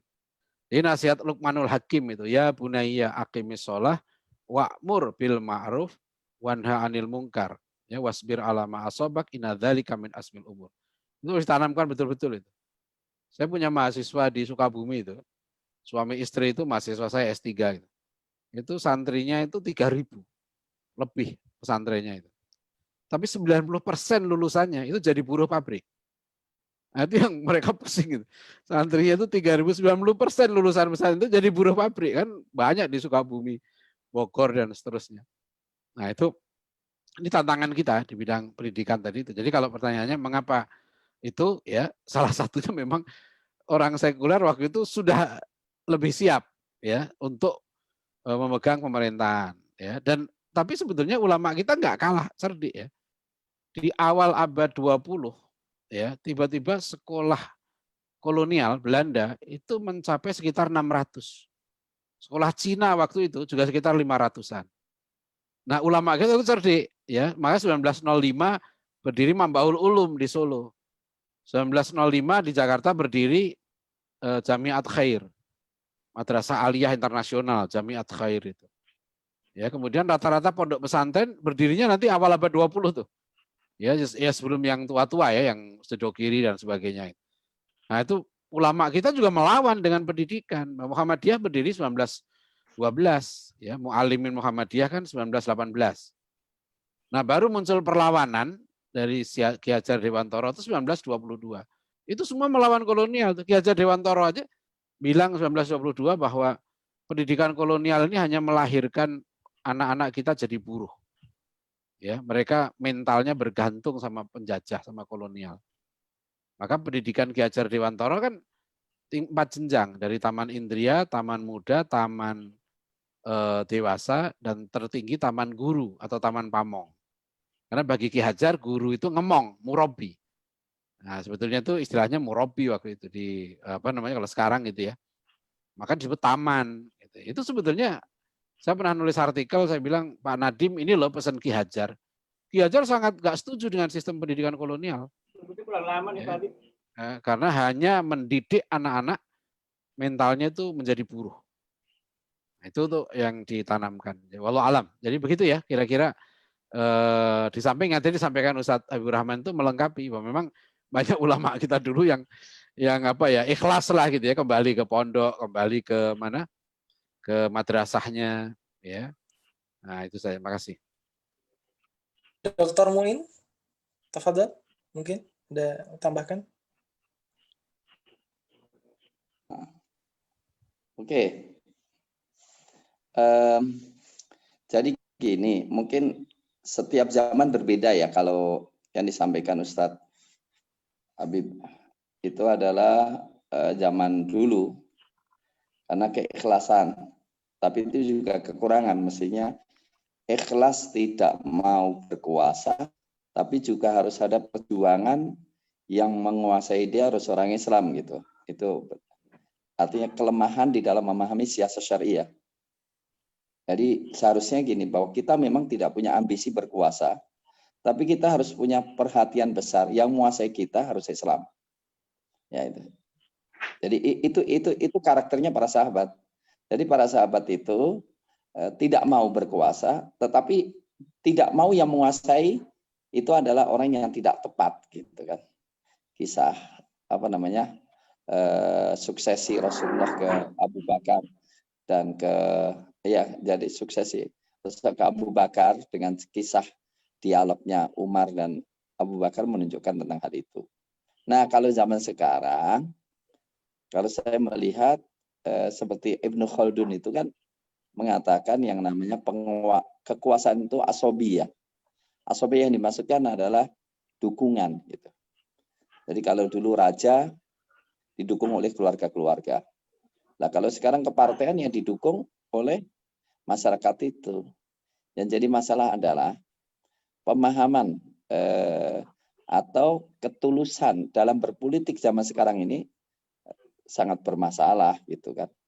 Mestinya ketika para politisi sekarang ini benar politisi benar itu kan dia berpikirnya bagaimana lebih baik, maka tidak harus saya, tapi apa namanya kekuasaan ini harus di tangan oleh orang yang baik gitu kan, jelas. Jadi rahmat Allah itu tidak akan bisa terdistribusikan kecuali kekuasaan di tangan orang-orang yang baik. Nah ini yang sering terjadi adalah bukan politisi tapi pekerja politik. Ya, kerja politik. Artinya dia mencari makan dari politik. Itu yang jadi masalah.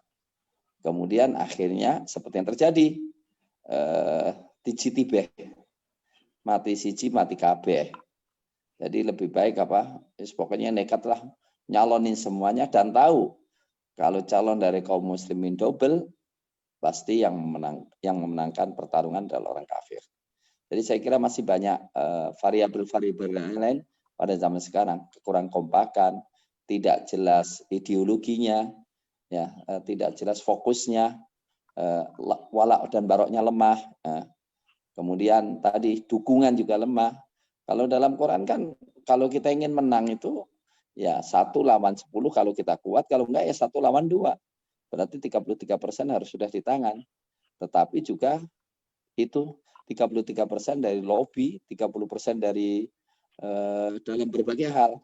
Maka contoh ya, lobby dan loyalitas dan konsolidasi dalam hal yang disepakati, walaupun mungkin dalam tingkat yang paling dasar, itu bisa memenangkan. Contohnya, mungkin barangkali Ustadz Adian bisa mengomentari ya. Dulu pernah PDI suaranya mayoritas, tetapi posisi di parlemen PDI nggak dikasih sama sekali. Ketika ada koalisi merah putih, jadi semuanya itu bisa dimainkan oleh teman-teman yang sebelah gitu. Tapi ketika para pemimpin ini diganti, kemudian bisa dibeli, maka kemudian hilang itu semuanya gitu kan. Saya kira begitu. Jadi banyak variabel yang perlu kita perhatikan. Kenapa kaum muslimin kemudian terbelakang? Karena gini, kalau orang kafir itu ya memang tujuannya gitu, maka mereka totalitas dalam keduniaan. Lah kalau kita itu kadang-kadang setengah-setengah gitu kan. Jadi maunya itu kayak berjuang, tapi sebetulnya ada apa namanya, ada ambisi kekuasaan. Lah kalau separuh-paruh biasanya kalau dalam Islam itu ya malah nggak akan dikasih oleh Allah. Sebab kalau dikasih oleh Allah malah jelek-jelekan Islam itu gitu kan. Jadi menginginkan kemenangan itu kemenangan totalitas, bukan kemenangan yang sangat jagel gitu ya, setengah-setengah. Saya kira begitu. Terima kasih. Ada tanggapan mungkin Dr. Adian tadi?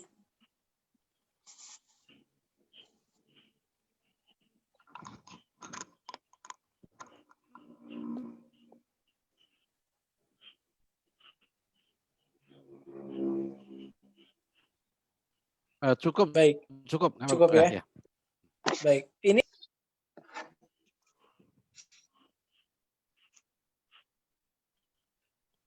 mungkin ini pertanyaan terakhir, mengingat waktunya juga hampir jam 10. Pertanyaan terakhir dari Irsyad adalah, Ustadz, bagaimana rahasia dakwah Nabi dalam menghadirkan dan menumbuhkan ruh kepahlawanan para sahabat hingga rela berkorban jiwa dan harta yang kemudian diteruskan ulama kepada para santri di Indonesia? Jazakumullah Ustadz. Monggo. Mungkin Dr. Muin tuh yang kayak gini. Dr. Ya, Muin dulu jadi gini. Masyarakat sehat itu kalau ideologi menjadi orbitnya SDM dan materi. Masyarakat akan sakit kalau yang menjadi orbit itu SDM. Jadi nilai ngorbit ke SDM, materi ngorbit ke SDM, itu sakit. Harta baik sakit. Karena apa? Kalau dia soleh, karena atasannya soleh. Nanti suatu saat ketika berubah. Lah masyarakat mati, kalau yang orbit itu adalah materi. Jadi ideologi digunakan untuk materi, SDM digunakan untuk materi. Lah untuk kaderisasi yang dilakukan Rasul adalah menanamkan nilai. Nilai itu apa? Nilai itu adalah instrumen untuk menentukan kadar kualitas manusia, materi, pemikiran, dan lainnya.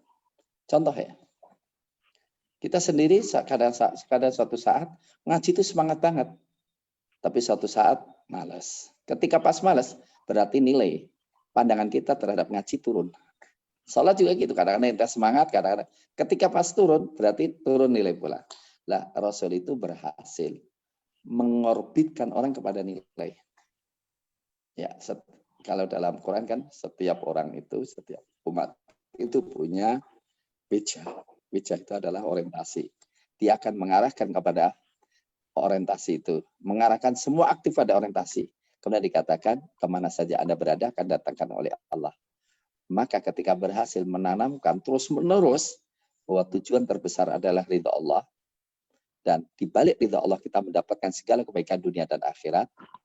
Dan untuk itu membuktikan kita siap berkorban jiwa dan nyara. Kalau itu berhasil diwariskan, maka akan terjadi keberhasilan. Jadi keberhasilan para sahabat dalam mendidik para tabi'in itu karena itu. Contohnya banyak banget. Contohnya bagaimana Sa'id bin Musayyib dididik oleh Abu Hurairah yang kemudian beliau mengatakan 40 tahun saya tidak pernah ketinggalan sholat. 40 tahun, bahkan 50 tahun. 50 tahun tidaklah imam takbiratul ihram kecuali saya di belakangnya.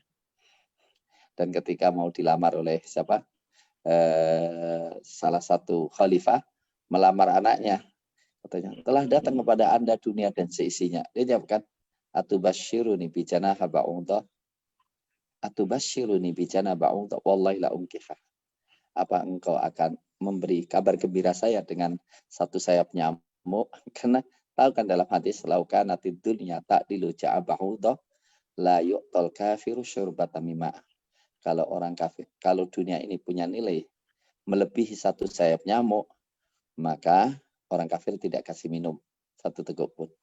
Maka kemudian katakan, demi Allah saya tidak akan berikan. Seperti tadi Ibnu Taimiyah ketika engkau menggiling kekuasaanku, aduh guling kuasamu. Kuasaan itu apa? Ya, kuasaan bapakmu nenek moyang enggak sebanding dengannya.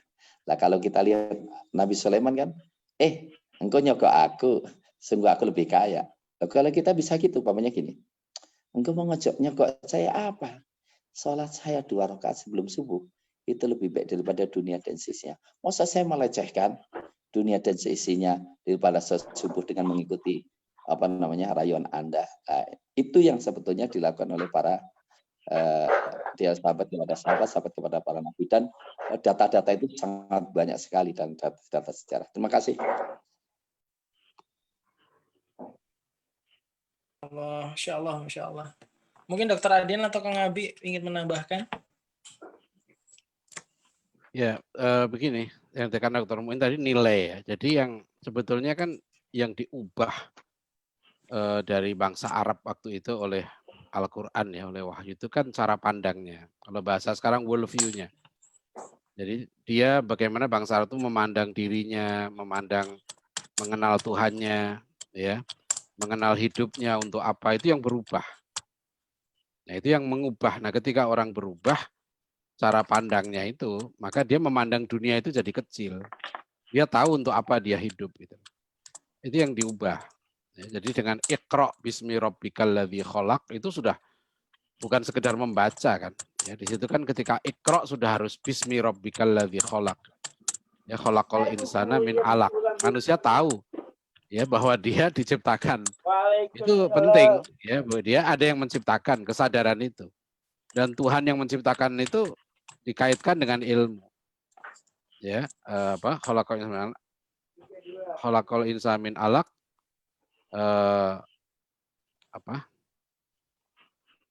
Iqra bismi rabbikal ladzi khalaq, khalaqal insana min alaq. Astagfirullahaladzim. Iqra wa rabbukal akram. Nah, Iqra wa rabbukal akram. Alladzi 'allama bil qalam. Ya. Waktu itu bayangkan di tengah masyarakat yang ummi, Al-Qur'an ayat pertama itu sudah bicara kolam. Alladzi 'allama bil qalam. Jadi Tuhan yang mengajarkan dengan kolam. Itu luar biasa. Itu kan revolusi sebetulnya, revolusi keilmuan. Ya, ketika masyarakat Arab diajak untuk mengenal Tuhan yang mengajar, itu kan nggak ada waktu itu. Bangsa Arab tidak kenal Tuhan yang mengajar itu. Ya, jadi itu yang mengubah nanti bangsa Arab itu menjadi bangsa pembelajar, ya, bangsa yang tahu asal usulnya, ya, bangsa yang kemudian memandang dunia itu kecil. Itu persis seperti yang tadi Ustadz Abik sebut ya, Raja Ali Haji dalam Gurindam 12-nya itu. Pasal 1 itu adalah worldview. Pasal 1 itu pandangan hidup. Kan di Gurindam 12 itu ada 12 pasal ya. Pasal 1 itu barang siapa tiada memegang agama, maka sekali-sekali tiada boleh dibilangkan nama. Ya, barang siapa mengenal yang 4, maka ia itulah orang yang ma'rifat. Ya, barang siapa mengenal Allah, maka suruh dan tegahnya tiada ia menyalah. Barang siapa mengenal diri, sungguh ia telah mengenal Tuhan yang bahri. Barang siapa mengenal dunia, taulah ia barang yang terperdaya. Barang siapa mengenal akhirat, taulah ia dunia itu mudarat. Itu luar biasa loh maknanya ini. Ya, jadi kalau manusia itu kenal ya siapa Tuhannya, siapa dirinya, hakikat dunia dan akhirat, itu selesai masalah itu. Ya, kesananya dia akan tahu dunia ini kecil. Taulah ia barang yang terperdaya. Ya kan itu. Al-Quran kan nanti kenapa sumber kehancuran umat ya karena hubud dunia. Itu berkali-kali Rasulullah mengingatkan. Ya, idza azamat ummati ad-dunya nuzi'at minha haibatul Islam. Dan kehancuran umat Islam, pukulan pertama dalam sejarah peradaban Islam itu kan dalam Perang Salib. Tahun 1099 Yerusalem jatuh. Ah itu jelas ya di bukunya Dr. Ihsan Al-Gilani itu digambarkan betapa penyakit hubud dunia merajalela waktu itu, bahkan di kalangan ulama. Dan nanti jatuh lagi Baghdad kan, 1253 itu. Jatuh lagi Andalusia ya, 1492. jatuh lagi Palestina, itu semua sama penyebabnya. Jadi kenapa tadi misalnya ya sahabat Nabi itu ruhul jihadnya begitu tinggi? Karena dia pandangannya sudah berubah. Ya, misalnya contoh ya. Dulunya bangsa Arab jahiliyah itu kan memandang tinggi itu harta, kedudukan, kebangsawanan, popularitas, ya ahli-ahli syair waktu itu ya, penyanyi-penyanyi lah sekarang ini, selebriti itu dianggap yang karim, yang mulia waktu itu. Nah, Al-Quran mengubah cara pandang itu. Al-Quran mengatakan inna akramakum indallahi atqakum. Nah, berubah pandangan bangsa Arab itu. Karena yang mulia yang takwa. Nah, disitulah di Madinah berubah. Yang mulia di Madinah itu Bilal bin Rabah, Abdullah bin Abbas, kan gitu kan. Siapa? Abdullah bin Umar, bukan bukan orang yang punya jabatan. Jadi VIP itu berubah. Nah, itu yang sekarang kita berat kalau orang masih kan problem ketika perang salib itu ada seorang ulama waktu namanya Syekh Ali As-Sulami itu menulis Kitabul Jihad itu. Yang pertama kali ditanamkan waktu itu kenapa umat Islam kalah? Ya karena mereka nggak mau diajak jihad, mereka sudah hubud dunia. Maka yang diobati pertama oleh para ulama waktu itu adalah jiwanya itu, jiwa hubud dunia itu. Ya, nah itu yang sekarang tadi Dr. Muin bilang. Gitu. Kalau saya kemarin ketemu dengan beberapa tokoh yang mau mendirikan partai Islam, saya sampaikan. Pokoknya kalau mau bikin partai Islam, saya bilang itu harus dua, saya bilang intinya dua aja. Cerdas dan ikhlas, saya bilang itu. Ya, kalau mau bikin partai untuk mencari dunia, cari kursi, saya bilang udah nggak usah lanjutkan. Ya, itu pasti akan kalah, udah tutup dari sekarang, nggak usah lanjutkan. Itu mengulang sejarah lagi. Nah, itu yang berat tuh penyakit hubud dunia ini. Itu yang Pak Natsir sampai bilang begini kan, wasiat beliau pada Pak Amin Rais dan kawan-kawan. Penyakit yang paling berat yang kita hadapi di bangsa kita ini penyakit cinta dunia berlebihan. Dan kalau ini tidak disembuhkan, kata Pak Natsir, bukan tidak mungkin ya umat Islam Indonesia akan mengalami nasib seperti kaum muslimin di Spanyol. Itu pesan Pak Nasir begitu waktu itu. Itu saja wallahu alam ya. Jadi itu yang kenapa sahabat Nabi itu semangatnya luar, dan itu bukan hanya sahabat Nabi, kalau kita lihat semangat yang sama pada generasi santri tahun 45 itu. Ya, luar biasa. Ya. Kita merasakan waktu itu mungkin ya, Dr. Muin dan lain waktu 212. Dalam 212 waktu itu saya bilang kenapa kita menang gitu 212 itu. Karena waktu itu keikhlasan. Ya, keikhlasan, ukhuwah itu luar biasa. Kita udah nggak lihat lagi saudara kita ini dari golongan mana, mazhab apa, kelompok mana, saling tolong menolong di lapangan, ya, berjuang sangat ikhlas. Nah itulah yang kata Khalid bin Walid waktu menghadapi pasukan Romawi di perang Yarmuk. Ya, kita akan menang kalau Allah bersama kita, dan kita akan kalah kalau Allah meninggalkan kita. Bukan jumlah yang menentukan. Nah itu yang semangat itu yang mudah-mudahan tertanam lah. Terima kasih. Masya Allah. Kang Abi, monggo. Ya, cukup, Masya Allah udah. Cukup ya, Masya Allah. Jazakumullah khair untuk pembicara kita malam hari ini, guru-guru kita, ya, untuk Dr. Adian, Dr. Mu'in, Ustadz Habibur Rahman.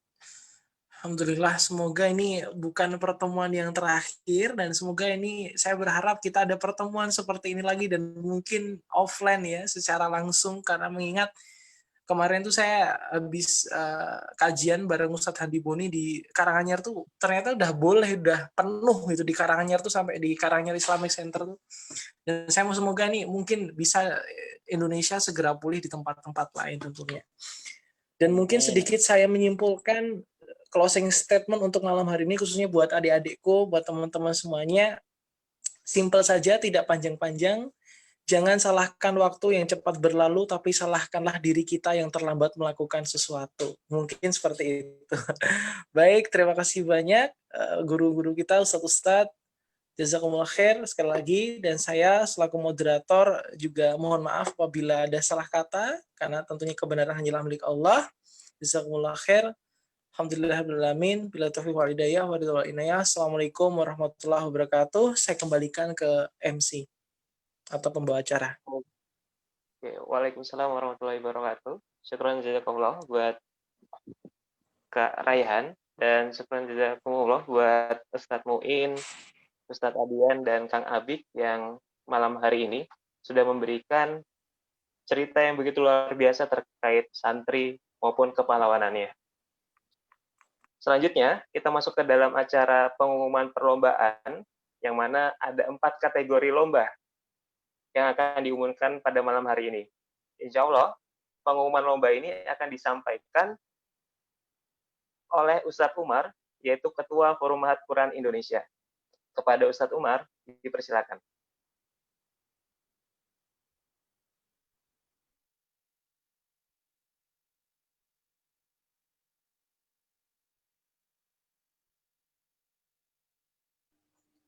Assalamualaikum warahmatullahi wabarakatuh. Alhamdulillah wassalatu wassalamu ala alihi wa sahbihi wa man tabi'ahu wa wala ba'd.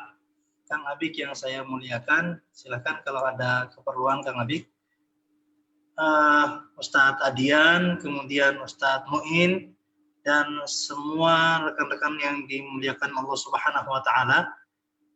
Dari para juri, kami mengucapkan terima kasih dan jazakumullah khairan atas partisipasinya yang sudah ikut dalam perlombaan yang dilaksanakan oleh Forum Mahat Quran bekerja sama dengan aksi berbagi ini, dan kami perlu menyatakan bahwa cukup kesulitan ya bagi kami ketika harus menentukan siapa yang menjadi pemenang, karena memang luar biasa bagi para peserta yang ikut ini memang merupakan pilihan-pilihan dari pondok-pondok masing-masing.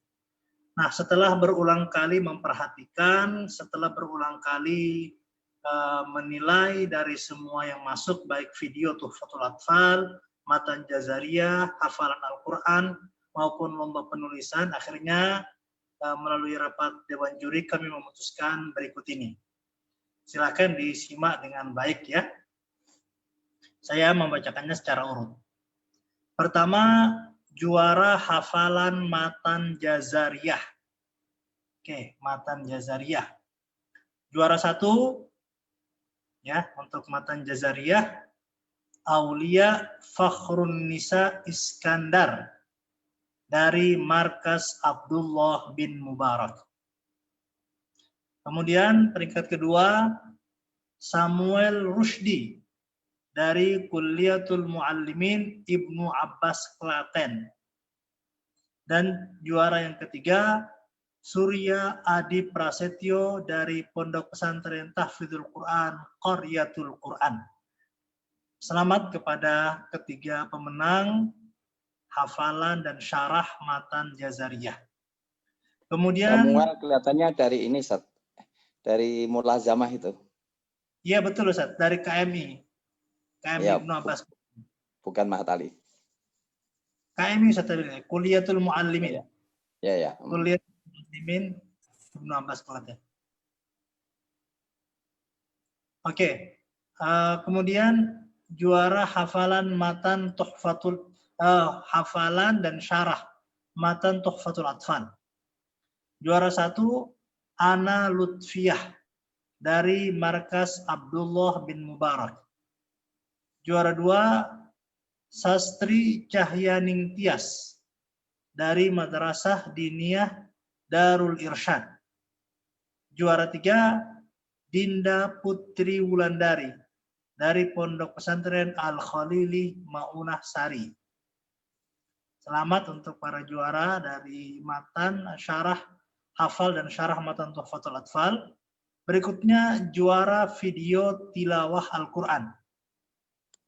Juara 1 Nirwana Sari dari Ma'had Tahfidzul Quran Bahrus Syifa Lumajang.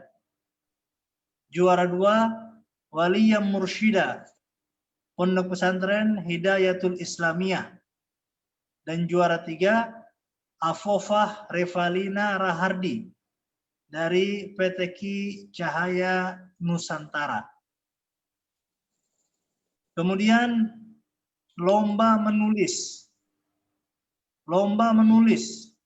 Juara 1 Anugrah S.A. Dunggio dari Pondok Pesantren Al Khairat Tilamuta Gorontalo dengan judul Inspirasi Santri untuk Indonesia.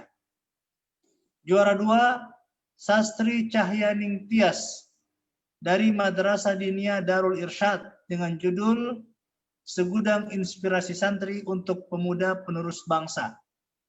Kemudian juara 3, Khafidatul Rafi'ah Universitas Ahmad Dahlan dengan judul Upaya Pemanfaatan Waktu ala Santri, Silaturahim di Sela-sela Mengantri. Demikian hasil lomba dan kami ucapkan jazakumullah khairan, dan untuk teknisnya berupa sertifikat maupun hadiah insya Allah akan disampaikan oleh panitia. Demikian, terima kasih atas keikutsertaannya dan jazakumullah khairan kepada semuanya. Saya kembalikan lagi kepada Mas Ardi, silakan. Ya, syukron jazakumullah buat Ustadz Umar dan para dewan juri yang telah menilai 4 kategori lomba, yaitu ada lomba video tilawah, lomba hafalan matan jazariyah, dan lomba hafalan matan tufatul atfal, dan yang terakhir lomba menulis hari santri. Dan kami mengucapkan selamat kepada para santri yang telah mendapatkan juaranya, baik juara 1 sampai juara 3. Semoga ini bisa menjadi inspirasi bagi para santri yang lain dan para pemuda-pemuda yang lainnya untuk bisa terus memberikan kontribusi baik ilmunya maupun hal-hal lainnya di bidangnya masing-masing. Dan kami juga mengucapkan kepada semua peserta webinar Santri Fest pada malam hari ini yang telah mengikuti dari awal sampai akhir. Semoga ini menjadi kesempatan atau ladang belajar pada malam hari ini. Mari kita sama tutup agenda Santri Fest ini dengan hamdalah, alhamdulillahirabbil alamin, dan doa kafaratul majelis. Saya selaku pembawa acara mohon undur diri dan kami mengucapkan terima kasih kepada narasumber, dewan juri, peserta yang telah mengikuti agenda Santri Fest ini. Acara ini tidak lain hal diselenggarakan oleh aksiberbagi.com dan Forum Mahat Quran Indonesia. Semoga ini bisa menjadikan semarak dalam kepala santri untuk menginspirasi negeri. Terima kasih. Wassalamualaikum warahmatullahi wabarakatuh. Waalaikumsalam warahmatullahi wabarakatuh.